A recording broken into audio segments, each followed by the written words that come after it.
नमस्कार, मैं श्वेता आपका के लाइव न्यूज में स्वागत करती हूं। तो चलिए शुरुआत करते हैं आज की बड़ी और प्रमुख खबर से।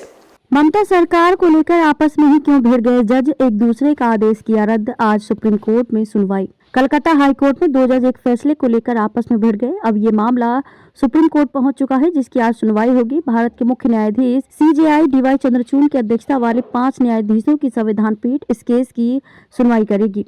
इस पीठ में justice Sanjeev Khanna, BR Gavai, justice Suryakant और जस्टिस अनिरुद्ध बोस शामिल हैं। ये मामला कलकत्ता उच्च न्यायालय की एकल न्यायाधीश पीठ के आदेश और एक खंडपीठ के फैसले के बीच एक बड़े विवाद से संबंधित है। दरअसल कलकत्ता हाईकोर्ट के जज जस्टिस अभिजीत गंगोपाध्याय ने अपने ही एक साथी जज पर गंभीर आरोप लगाए हैं, जिसके बाद सुप्रीम कोर्ट ने मामले का स्वतः संज्ञान लिया।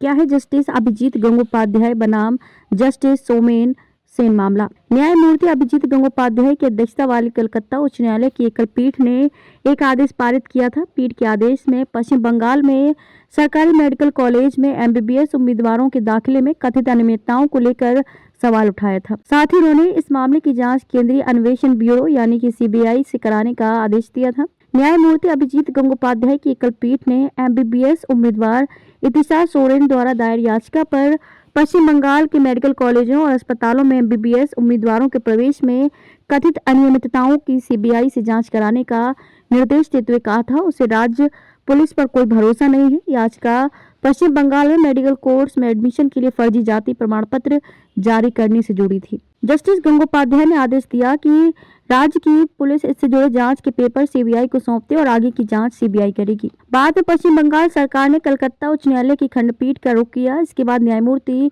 सौमेन सेन और उदय कुमार की उच्च न्यायालय की खंडपीठ ने मामले की CBI जांच के न्यायमूर्ति अभिजीत गंगोपाध्याय की पीठ के आदेश पर रोक लगा दी। अपने आदेश पर रोक से न्यायमूर्ति अभिजीत गंगोपाध्याय भड़क गए। उन्होंने गुरुवार को कहा कि न्यायमूर्ति सौमेन की खंडपीठ द्वारा पारित आदेश पूरी तरह से अवैध है और इसे नजरअंदाज किया जाना चाहिए। इसके बाद जस्टिस अभिजीत ने जस्टिस सोमेन पर गंभीर आरोप लगा दिए। उन्होंने सांकेतिक रूप से कहा कि उनका संपर्क TMC से है। हालांकि जस्टिस गंगोपाध्याय ने सीधा TMC का नाम नहीं लिया था। उन्होंने कहा कि वे अपने निजी फायदे या फिर किसी नेता के फायदे के लिए इस तरह का फैसला सुना रहे हैं। उन्होंने कहा कि इसलिए अगर सुप्रीम कोर्ट ऐसा सोचता है तो न्यायमूर्ति सेन के नेतृत्व वाली पीठ द्वारा पारित आदेशों पर फिर से गौर करने की आवश्यकता है। जस्टिस अभिजीत ने अपने आदेश में ये भी कहा कि CBI जांच के स्थगन को लेकर कोई लिखित अपील तक दायर नहीं की गई। ऐसे में रोक का आदेश कैसे किया जा सकता है?